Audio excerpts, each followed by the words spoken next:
Hello दोस्तों, नमस्कार। दोस्तों, आज हम एक डिफरेंस के बारे में बात करेंगे। वो है आईटीएसएम और आईटीओएम। बहुत ही बेसिक है, लेकिन ये आपको पता होना चाहिए। चलिए, let's go to my screen. ये हमारी वेबसाइट है सर्विसनाउ स्पेक्टेकुलर। आप यहाँ पे जाके और भी चीजें देख सकते हैं। Interview questions, mock interview, use cases, सब कुछ यहाँ पे अवेलेबल है। चलिए, आज का टॉपिक है सर्विसनाउ आईटीएसएम और आईटीओएम में क्या डिफरेंस है। एक प्रॉपर यहाँ पे मैंने एक टेबल बनाया है। सबसे पहले हम देखते हैं ITSM is all about helping employees customers with IT issues, request and service management. देखिए, एक कंपनी जो आईटी सर्विसेज देती है, उनको मैनेज करना हर तरह से, मतलब कैसे वो यूजर तक पहुंचेंगी, उन पे कैसे काम होगा, इन सबको जब हम मैनेज करते हैं, जब देखते हैं, उसको हम आईटीएसएम कहते हैं। ठीक है। इसमें जो मेन जो स्टेक होल्डर्स है वो एम्प्लॉयज हैं, कस्टमर है, मतलब जो आईटी सर्विसेज को यूज करते हैं। लेकिन इन आईसी इन लेकिन इन आईटी सर्विसेज को बैकग्राउंड में कौन सपोर्ट करता है? जैसे कि मतलब इनके पीछे इंफ्रास्ट्रक्चर तो होगा ही होगा, राइट। एक सर्विस अप एंड रनिंग है, लेकिन उस सर्विस के पीछे क्या है? उस सर्विस के पीछे कुछ सर्वर्स है, नेटवर्क है, राउटर है। तो यहाँ पे आईटॉम का काम होता है। देखिए, आईटॉम क्या है? ITOM runs in the background to keep the IT infrastructure healthy, automate operations and prevent issues before happening. तो जितनी भी आईटी सर्विसेज है, उनके पीछे जो इंफ्रास्ट्रक्चर है उसको मेंटेन करना, उसको ऑटोमेट करना, और डे टू डे काम जो है उनको अच्छे से उसको अप एंड रनिंग रखना, ये काम होता है आईटॉम का। चलिए और डिटेल में जानते हैं। सबसे पहला है व्हाट इट डज, ये क्या करता है। तो आईटीएसएम के अंदर देखिए, manage IT services ticket request for employee and customer. जितने भी आपके आईटी सर्विसेज से रिलेटेड टिकट्स हैं, उनको मैनेज किया जाता है। Incident, problem, change, right. कोई इशू आया तो उसको एक टीम देखेगी, तुरंत उसको वो रिजॉल्व करेगी, या जो टाइम लेगी उसके हिसाब से यहाँ पे मैनेज किया जाएगा। लेकिन आईटॉम में क्या है? वही जो हमने ऊपर पढ़ा, ensure IT infrastructure run smoothly with monitoring and automation. Monitor तो कंटिन्यूस होगा ही, लेकिन ये देखते रहेंगे कि भाई ऑटोमेशन का क्या स्कोप है इसमें। क्योंकि जितनी ज्यादा चीजें ऑटोमेट होंगी, उतना ज्यादा समय कम लगेगा। मेन फोकस क्या होता है? देखिए, मेन फोकस होता है आईटीएसएम में handling incident, request, problem and change. मतलब एम्प्लॉय सेंट्रिक जो भी चीजें हैं, डायरेक्टली सर्विसेज से रिलेटेड, उनको मैनेज करना यहाँ पे मेन फोकस रहता है।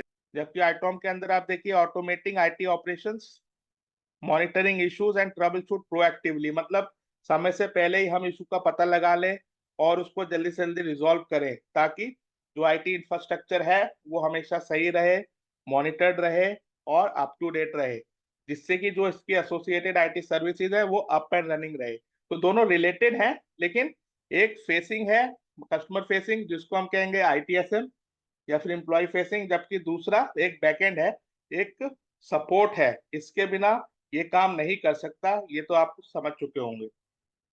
फिर ये कौन यूज करता है? देखिए, आईटीएसएम यूज करता है service desk team, IT support team, employee requesting IT help.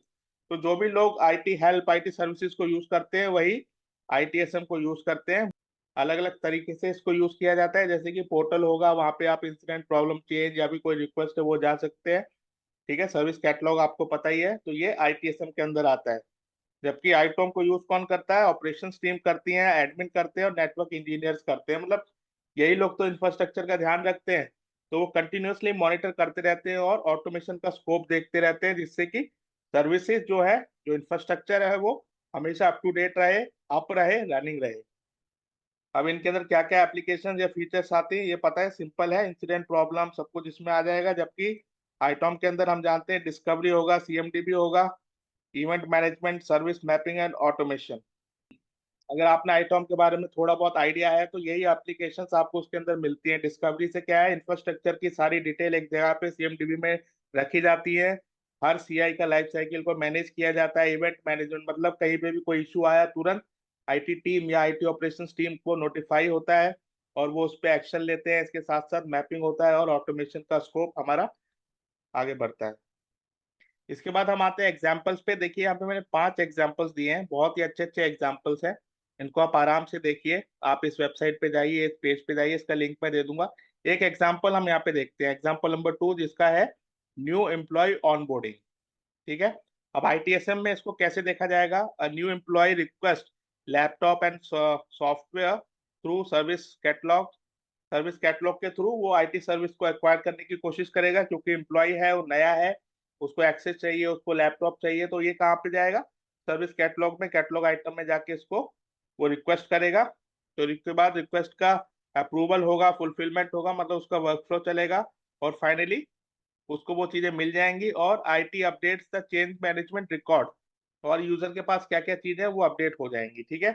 लेकिन आईटॉम के अंदर क्या होगा, देखिए अब यूजर के पास ये सब चीजें आ गई हैं जो जो उसने रिक्वेस्ट की थी, लेकिन जो हमारा सीएमडीबी में उसके अंदर ये चीजें नहीं आई हैं। वो कैसे आएंगी, वो आईटॉम के थ्रू आएंगे। आईटॉम में कैसे आएंगी, discovery detect the new device in the network. जैसे ही यूजर अपने लैपटॉप को कनेक्ट करेगा सिस्टम से, मतलब इंटरनेट से, तो डिस्कवरी जो हमारी रूटीनली चलती है वो चलेगी, और वो देखेगी एक नया डिवाइस जो है नेटवर्क के अंदर आया है, तो उसकी डिटेल फैच होंगी।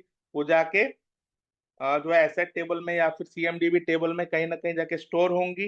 रेगुलरली डिस्कवरी चलेगी, रेगुलरली इसका अपडेट होगा कि किस यूजर को सेंड हुआ है, इसके ऊपर क्या क्या एप्लीकेशंस हैं, क्या क्या सॉफ्टवेयर है, ये सारी चीजें अपडेट होंगी। ये किसके थ्रू होंगी, ये हमारा आईटॉम के थ्रू होंगी, ओके। उसके बाद cloud management automatically provision the necessary resources. तो इस यूजर की रिक्वेस्ट के हिसाब से, इस यूजर की एक्सेस के हिसाब से उसको रिसोर्सेज अलोकेट होंगे, और सीएमडीबी फाइनली इसको सारी चीजों को अपडेट रखेगा, मेंटेन रखेगा, और उसको आगे फॉलो करेगा, ठीक है। तो दोस्तों आई होप आपको एग्जांपल समझ में आ गया होगा, आप बाकी एग्जांपल्स भी पढ़ सकते हैं। फाइनली देखिए एक और थोड़ा यहाँ पे डिटेल देता हूँ, की टेक अवे, ये बहुत इंपॉर्टेंट है। तो यहाँ पे क्या दिखा रहा है, आईटीएसएम इज रिएक्टिव। मतलब आईटीएसएम रिएक्टिव क्यों है, because it focus on solving problem after they occur. मतलब ये रिएक्शन है, इशू आया तब इस पे काम होगा। लेकिन इसके ओपोजिट जो आईटॉम है वो प्रोएक्टिव है, क्योंकि detect and fix the issues before they affect the user. मतलब पहले से प्रोएक्टिव मेजर्स यहाँ पे लिए जाते हैं। हालांकि उसके बाद भी इशू आ जाता है, तब आईटॉम आईटीएसएम का काम हो जाता है वो वहां पे।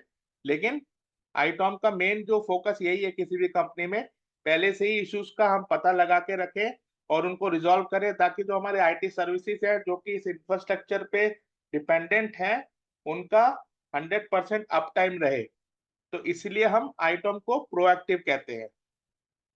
फाइनली हमारा थर्ड पॉइंट है, think ITSM as the IT help desk and ITOM as the IT brain that keep everything running in the background. तो अभी जो भी मैंने एग्जांपल दिया आपको, प्रोएक्टिव रिएक्टिव ये सब समझ में आ चुका होगा, ठीक है। कौन किसके ऊपर फोकस करता है ये भी हमने अच्छे से समझ लिया। तो यहाँ पे दोनों देखिए एक दूसरे पे डिपेंडेंट ही है।